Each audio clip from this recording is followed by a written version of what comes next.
Welcome to Right Here, a podcast about mental health, connection, and what it means to be human. I'm Christopher Mooney. And I'm Kenyon Phillips. Each episode, we unpack the psychological patterns that shape our relationships, our sense of self, and the way we move through the world. No jargon, no judgment, just thoughtful conversations that invite us to come back to the present moment. Because when we're right here with ourselves and right here with each other, something shifts. We get a little clearer, a little more regulated, a little more right. Right Here is a podcast partnership with WPKN 89.5 FM in Bridgeport, streaming online at WPKN.org and via our free listening apps.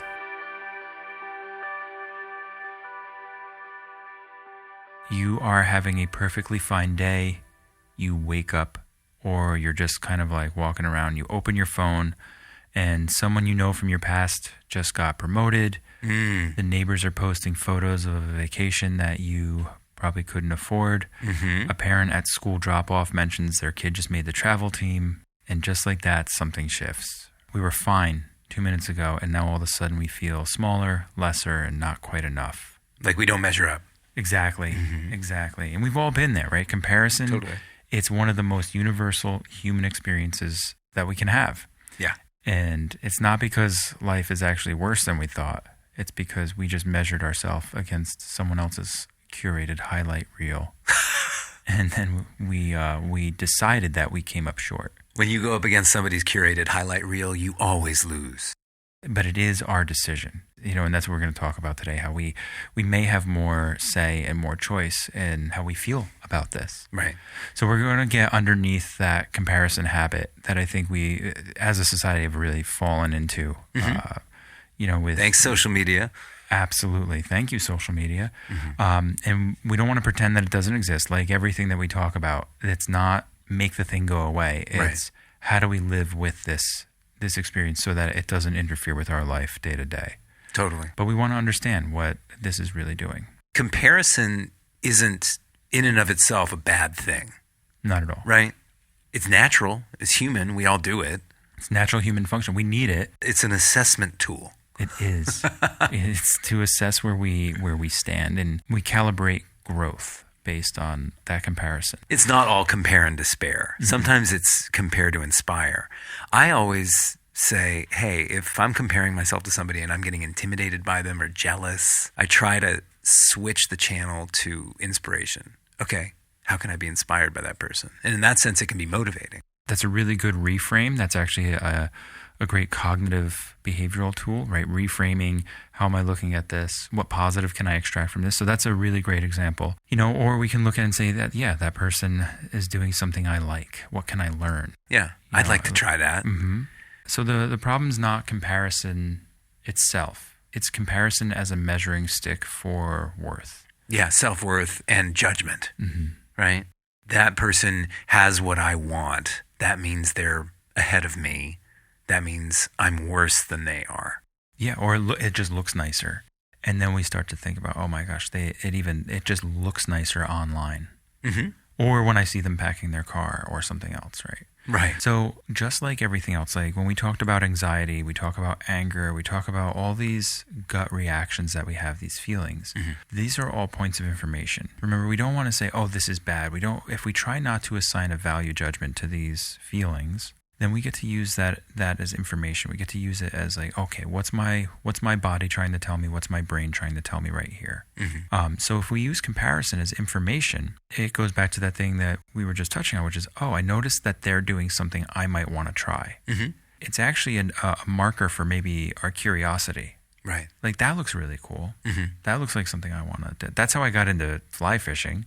Yeah. I was like, hey, those guys doing that look really cool, standing out there up to their waist in freezing cold water. Totally. And messing with a ton of knots instead of actually fishing. I should try that. I would say any major life path decisions were initially inspired by comparing myself probably to some. That's how I got into music. Sure. Oh, my older brother's doing that. It looks really cool. I want to try that. Yeah. So we have comparison as information. And then conversely, we have comparison as judgment. And that's the bad one. So that's the distinction that we want to make sure everyone understands, which is comparison as judgment is, oh, that person's ahead of me, which means I'm behind, which means I'm less. Right. That's what we want to avoid. or change. Right. Right. So if we can avoid that, that's wonderful. If we already feel that way, then we need to just focus on how do I reframe that? Totally. And to understand when we're doing that, when we're using it as judgment, we're comparing our insides to somebody else's outsides, which isn't really a solid comparison. What a great way to put that. We're comparing our insides to somebody else's outsides. We have enough trouble keeping congruence with our own inside and outside. Right? Exactly. That's that whole existential. We talk about that all the time. All the time. That's that existential experience. That's what we want. We want the insides to match the outsides. That we want that congruence. God, how damaging is that to think about, like comparing my insides to someone else's outsides? That's really bad. It's setting ourselves up for pain and suffering. Yeah. It switches to scorekeeping. Right. Or what that person has versus what I might have. Right. And most of us were never taught how to stop keeping score. Our brain, it likes to screw with us a bit. That's why we have anxiety. We talk about the protective factors, the evolutionary factors of anxiety, anger, all these feelings that we think of, jealousy, anything we kind of attach something negative to. Right. Our brain likes to play with those things for some reason. Well, it just gobbles it up. It does. And now we have this day and age that we're living in where it's comparison is encouraged more than ever before. And we say this a lot, but I'll say it again. Social media, the comparisons are rampant. Totally. Using it as a measuring stick. Yeah, it's almost like we have an issue with social media. It's a little. I love social media when it's used, the right way. Yeah, I sound like a fascist, tool. Right? Use it this way. When I use it, it's fine. What everyone else is doing is wrong. When it's conveying my message. The reason comparison hurts more is that it tends to be asymmetrical. Right? That's the thing. Yeah. So you compare your insides, as you said, to someone else's outsides. I love the way you frame that. That's perfect. We know our full life. We know what a hard morning is like. We know what it's like to try and get kids out the door if you have kids. We know what it's like to commute if you're just like slogging it out every day, getting on the subway or driving in traffic. We know what our doubts are. We know every little thing that doesn't work. Yeah. I already had by 7 a.m., I had 4 things go wrong for me. This morning. And so it's so easy to just say, okay, my life is in the toilet. Right. I felt bad when you called and you told me that on our way down to the studio today, because usually that's me in the morning. And today, the only thing I did was lay in bed way too late because now the kids are out of school. So I'm like, I'm not getting up. Awesome. And then all of a sudden it was like, oh man, I got to be an hour away in 75 minutes. Yay. So I made it. So as I was saying, we know what our full life looks like. We know the ups, the downs. We know the explicit details of everything we go through. Right. We only see other people's curated surface. We only see their promotion announcements on LinkedIn. We only see the vacation photos on Facebook, or nobody uses Facebook anymore, on Instagram or TikTok. If you're over 70, you probably use it. We only see the confident moments where people are like, I'm going to project this out there. Right. We talked, I think we were talking last podcast or maybe 2 or 3 ago about that, about putting ourselves out in a vulnerable way. We were talking about loneliness and being alone and how to bring people in more. Absolutely. That's what this is, right? If we're only putting out the confident stuff, we're not promoting that vulnerability. Right. So we all get caught in that comparison trap then. And this is an inherently rigged game because we're the only ones playing it. But strangely, we're all playing it, but we're playing it for ourselves. Right. So I'm going to look at other people's stuff and I'm going to be like, oh man, I wish I were doing that. Or, oh, that looks great. But then you're doing the same thing. And then 5 other people are doing the same thing. And then we all end up feeling really badly. Right. But nobody's actually looking at any of the positive stuff. No. So that's the trap. And we're in our own silo doing it. Exactly. I think I'm interacting with you because I'm comparing myself to you to a curated box. Yeah, exactly. That purports to represent you, but it isn't the whole story. That's right. And just a square crop too. It can't be 16 by 9. We are wired for comparison, as we mentioned a few minutes ago. We're wired for social comparison because, if you think back on when we were in these desert tribes, these tribal groups, it was serving a purpose. Right. It was a way to understand ourselves within the context of the tribal experience. So this is going to help me navigate my resources, my alliances, find a mate. How do I belong here? Because belonging was survival. Exactly. back then. You couldn't not be part of the group. Right. The problem is that we evolved for a village of 150 people. We now, with social media, we're scrolling past thousands of curated lives every day. We're not relating to 100, 150 people. Yeah, as our village became larger, or the community became larger, right? This idea of globalization, the more we have access to, the higher the intensity. Absolutely. The village concept of comparison as survival, was occasional. It was, every once in a while you'd look over your shoulder, you kind of get a sense of where you are and what you need. Now, with scrolling, it's constant. It's constant and it's ambient. Yeah. Right? If we think about what that means, it's just consistent. It's all the time. We're immersed in it constantly. We always have our phone in our pocket. We actually get alerted that, hey, a new comparison popped up on your screen. You should check it out. I never thought of it that way. Yeah. You're right, though. So we get alerted that there's these comparisons popping up, but it's ambient. It's always around us. It's in the air. Mm-hmm. Because you walk past somebody on the street, the consistency is damaging enough, but the ambience of it removed the natural context to it, right? Yeah. Which is what you were talking about before. Yeah, I'm not comparing myself to an actual neighbor in the village or the tribe. I'm comparing myself to the most impressive version of thousands of strangers that the algorithm has sent to me. We've talked about this before, and it might have been in one of our early podcasts or even maybe some of our videos that we had done, how the small village used to regulate people who were deviating from what the greater good needed. You'd have one or two people in the village that might have a belief about something, but that was it. Mm-hmm. Now we have this huge sweeping, I can reach thousands and thousands of people just by tweeting out something and this weird opinion. And you're going to find all of the other people who agree with what that is. Right. And they're going to jump on the bandwagon too. Right. You can broadcast to them. You can broadcast. And when we talked about this, we were referencing the idea of kind of reinforcing negative thoughts, because I can put out whatever, and I can find all the people who believe that thing, even if it has no relevance. Well, the algorithm will make sure they're found, and then it'll be an echo chamber. Yeah, exactly. That's what the echo chamber. Thank you. The social media aspect, right? It turned everything into being constant and ambient. It industrialized comparison. I mean, all of a sudden, yes, it's comparison on steroids. Yeah, but it normalized it too, because everyone's doing it. And everyone's doing it constantly. It normalized suffering because it hurts. It sucks. It's like, I don't want to sit in some comparison trap and feel less than. Right. But now everybody's on there, so I have to get back on. I have to look at this. I have to see what, who posted pictures of their kids or, right. Dude, and I'm guilty too. You know how many times I've posted some like sick pizza I made? On the one hand, it's wonderful to want to share your life. On the other, what's your agenda?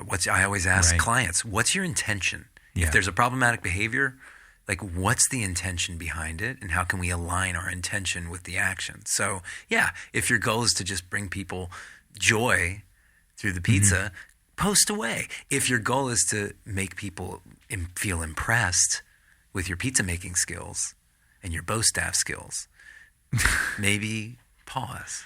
Like a Ninja Turtle. Yeah. Thank you for that. I will. Anytime. Okay. That one's free. What's your intention? So as you mentioned, social media, it industrialized this kind of thing. It was already there. It didn't invent comparison. It just made it readily available in our pockets, and we get alerted to it. So what used to be occasional is now this consistent hum that we don't even hear anymore. But it's loud. Kenyon, you lived in New York for years. I did too. The ambient noise in New York is just below the threshold of pain for and as we look at decibels, which I think is up in the 80s. It is. I'm not, and when you think about that consistent hum, the sirens, the air conditioning units, the everything, the cars, the people, all of it, you live there for a while, you don't even notice it. You start to just kind of numb out to it. I've had colleagues tell me that just means our nervous systems are shot because we just kind of block it all out. Yeah. But you have to. But this is the same thing. It's so consistent in our life that we actually just forget, or we just don't even notice that there's this hum of comparison around us all the time. Totally. And that's where it gets really dangerous, because we start to question our parenting skills, our work and career. like titles, salaries, achievements. Even our recovery, like comparing absolutely. my messy progress or my relapses to somebody else's perfectly curated sobriety story, maybe. Totally. Our body and our health, this is huge right now. I mean, it's always been a big issue. The fit movement on social media, and now you're dealing now with it's looks maxing. It's looks maxing with peptides and GLPs and GLP-1s and 3s and everything else. And then mogging. And mogging. And then relationships. Hey, their relationship looks easier. It looks warmer. Dude, do you remember the trend? It was probably like 10 years ago, definitely. That travel Instagram feed where it was always the girl was walking in the front. It was always the hand. The guy was always taking the picture, and it was just her in front of him with her hand stretched out. They just went everywhere and took the same picture. Yeah, that really started to push that kind of comparison. Well, I want to go there. Why can they go there? What are they doing? Why can't I do that? What do I need to do that? Absolutely. Mm-hmm. But the comparison trap doesn't really care how good your life actually is. It's like growing up in LA. It's not how you feel, it's how you look. The comparison trap only cares about the gap between where you are and where someone else appears to be, appearance being the key word there. Mm-hmm. Yeah, if I can project that I am so much further ahead or above, then everybody else has to really struggle to keep up. Right. Yeah. Right.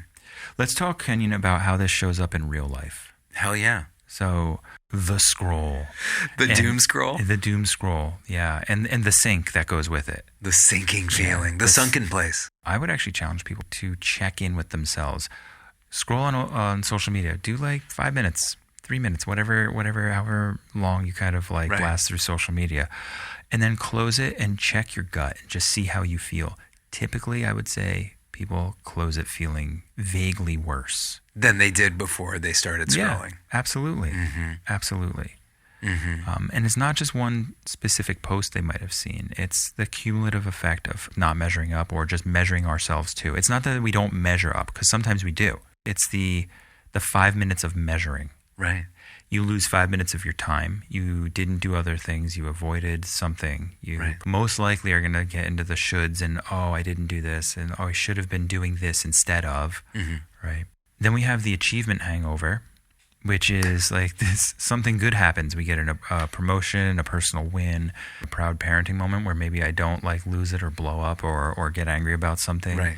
Within hours, our comparison brain finds someone who did it bigger, better, faster. If I'm scrolling through stuff, I can see that. It saps all the joy out of whatever you achieved. Dude, we already do that in our own lives. You already do it interpersonally. Mm-hmm. If I screw something up parenting, I'm already looking at my wife going how come she gets to do it better? Why is she so much better at this than I am? Absolutely. I literally had this conversation last night. I was good. I had a long day, and then I started to get frustrated at the end of the day. I was like, "Come on, go to bed," and just started getting angry about with the kids. Yeah, of course, because it's summer break. They're like, "We don't care." Right. Which, when I think back, I was like, "I'm being an idiot. They should just not care. I should not care. It's summer break." But my wife didn't blow up. She didn't get angry. And I'm like, "How come you have so much control? Why can't I do this?" Right. So we do it interpersonally. Now when you start doing that thing that you talked about before, where we're adding it on to comparing it to thousands of other parents that we see online, dude, forget it. I got no chance. No. I guarantee I could find 5 others that are worse than me, but there's 25 that are doing it better than me. Right. And those are the ones that matter. Totally. We're setting ourselves up for failure. Yeah. Yeah. To compare and despair isn't always despair. It isn't always I feel bad about myself. Right. It can show up as anger. Yeah. Or annoyance or frustration. These people are so annoying. Yeah. Look at what they have. Yeah. And it's a resentment towards someone else's perceived success. And often it doesn't really have anything to do with that person, because that person, again, is presenting a curated front. It's curated, but Kenyon, think, even if it's not, even if they just post about a promotion or a pizza or an eggplant parm or something that went really well in their life, like an eggplant parm. Yeah. This idea of, the resentment towards someone else's success. Yeah. That is so toxic. We could actually spend an entire episode just talking about that. I've had this conversation with a lot of people, and especially with my kids, and it's been a growth process for me as well, which is positive out, positive in. It's a simple concept. Yeah. But if I'm constantly in judgment of other people and what they're getting and what they have and feeling bad and feeling resentment, Right. I'm only torturing myself. Yeah. And it is torture. That if I put some positive thought out about it, Right. oh, that's great, congratulations. Or, Right. hey, wonderful job. Or just a thought to say, hey, that's pretty great that they got to experience that. That's all you have to say. They experienced that, even if it's brief. Yeah. Really cool. Big one. Okay. Drop a heart. Yeah. Click a like. Don't forget to smash that like and subscribe. Drop hella fire in the chat. Hella fire. Mhm. But, I think that honestly makes a big difference. It does. But do it authentically. Mhm. Don't just do it to make other people look like you're liking posts and other things. Try to really just take a moment and put some positive out. And I think you'll be fascinated at how fast you start to get positive back in. Yeah. There is a direct correlation. Absolutely. Because you're not viewing the world from this like negative space anymore. Absolutely. And we can ask ourselves, it's a great opportunity to ask ourselves, hey, why does somebody else's good news threaten me? Why do I feel threatened by that? When you say it that way, it sounds ridiculous. Why does somebody else's good news threaten me? Right? If we think about that, it's so absurd. Yeah. But it is something we all experience. It is a generalized human experience. Yeah. It's crazy. So what's going to actually help us work through this? You want to notice the comparison without immediately fighting it. Okay, so the first move is awareness. Yeah. Right? We talk about this with everything. The first move is always be aware of it, recognize it, name it. Don't suppress it. Yes. Say, this is what it is.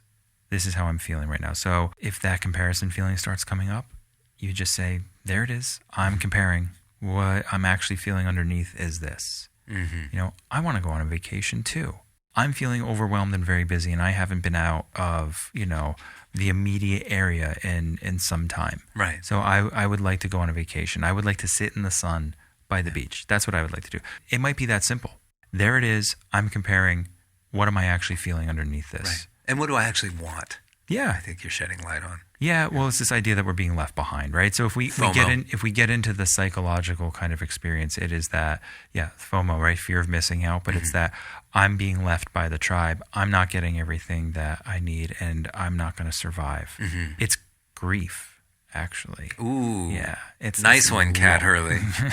It's loss, right? It's grief about a path that we didn't take. We had this concept of something we could have had.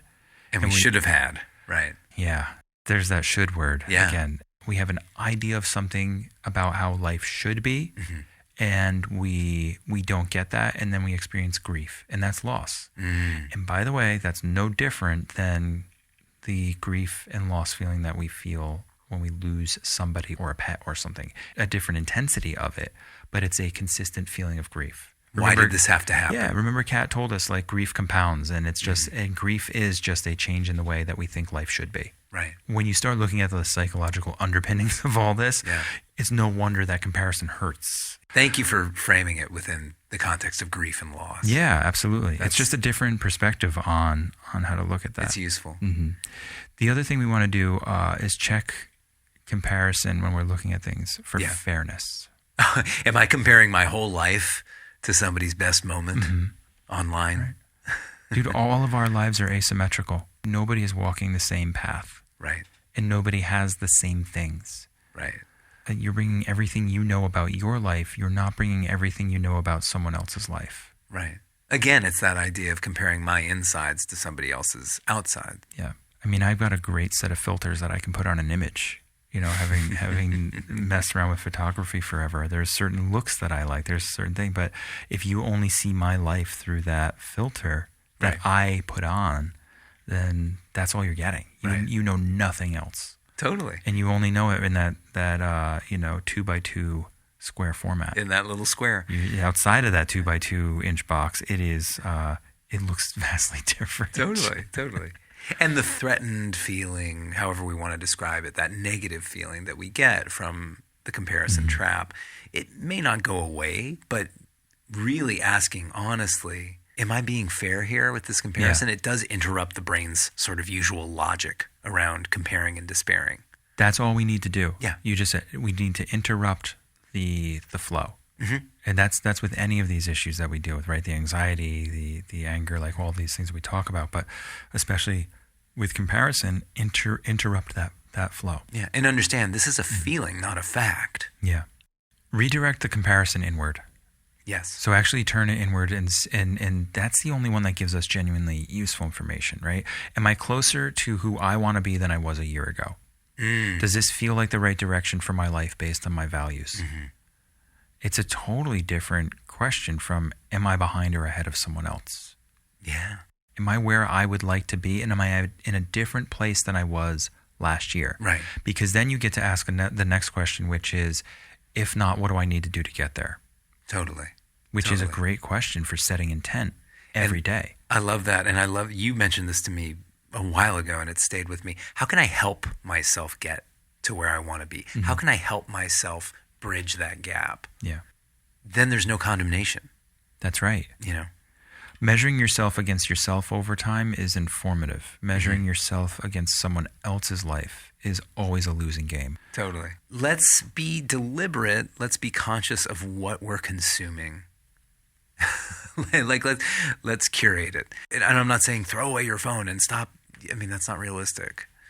But which accounts or feeds consistently make us feel worse about ourselves? Yeah. If we can identify those and maybe avoid them or replace them with a feed that actually does lift my spirits, cool.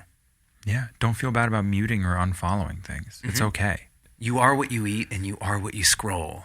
Yeah. You know, like to a certain extent. Or what you scroll. I like that. It's going to inform your outlook and how you feel about yourself. Yeah. We talked about this already. Let other people's wins be separate from yours. Mm-hmm. Someone else's promotion at work is their promotion. It didn't take anything away from me. No, it's not a threat. I don't even do what they do. Exactly. Right? Like, their good relationship doesn't mean mine isn't good. Both things can exist at the same time. You know, it would be wonderful if a bunch of people had really good relationships all at the same time. Right.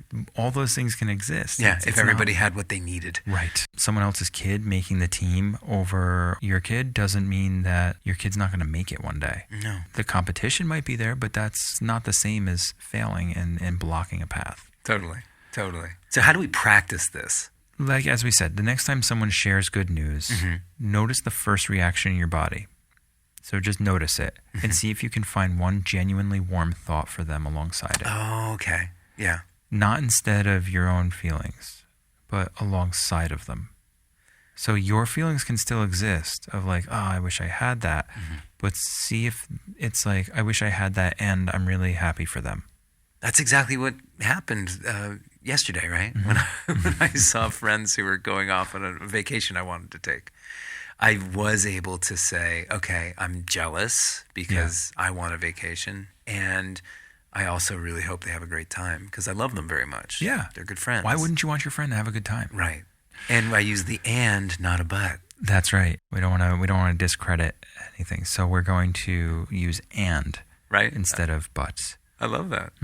Get clear on what you actually want. Yes. A lot of comparisons about chasing this version of life that we think looks good from the outside, rather than asking what genuinely makes us feel fulfilled. Notice I didn't say happy, fulfilled. We are seeking contentment, not happiness. Right. Kenyon, you and I probably talk to a lot of people that come in and say, oh, I want to feel happy. I don't feel happy. I want to be happier. I don't think that that's necessarily the goal in life. Maybe it is for some, but from my perspective, and it's only my perspective, I think we need to be searching for something in the middle. We need to be more in the middle zone of just being content. I'm okay. That allows us the space to be happy and allows us the space to be sad also, or feel bad feelings too. We can't experience good things if we're always feeling happy. Right. So we want to ask ourselves, am I getting the version of my life that makes me feel content? Yeah. Or feel fulfilled? Totally.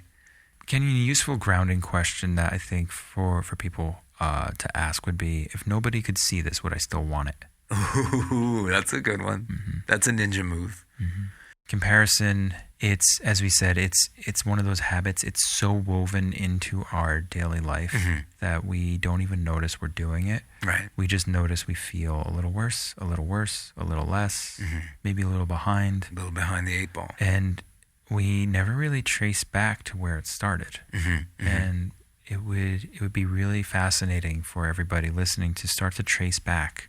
When did I start to feel a little worse today? When did I start to feel a little less than today? Yeah. Or a little behind? Yeah. What post was I looking at that kind of, triggered me? Mm-hmm. And it's not to say, throw away your phone. You're not going to eliminate this comparing. No. Nobody can do that. But we can, I think, get better at catching it. Yeah, absolutely. Asking, what is this really about? What is underneath this annoyance, this frustration, this jealousy, this depression? And choosing not to let it be the last word on who we are and how our lives are going today. Yeah, the moment we stop measuring our life against someone else's and start measuring against our own values, our own history, the path that we've taken, our direction. Our own context. Yeah, and that's the only one that matters. That's when this trap starts to lose its grip. Right. We can get out of it. So we're not a highlight reel. My life is not a highlight reel? Dude, your life is a highlight reel. It's my highlight reel.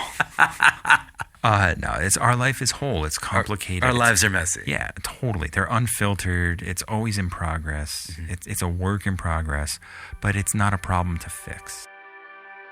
Thanks for listening to Right Here, a podcast partnership with WPKN 89.5 FM in Bridgeport, streaming online at WPKN.org and via our free listening apps. If today's conversation resonated with you, we encourage you to follow, review, and share Right Here with anyone you think would appreciate it. We'll be back soon with another conversation designed to bring a little more light to the human condition. I'm Christopher Mooney. And I'm Kenyon Phillips. Until next time, take care of yourselves and each other. Right Here is for educational and informational purposes only and is not a substitute for therapy, diagnosis, or treatment. If you're experiencing a mental health crisis, please contact a local emergency service or your trusted mental health professional.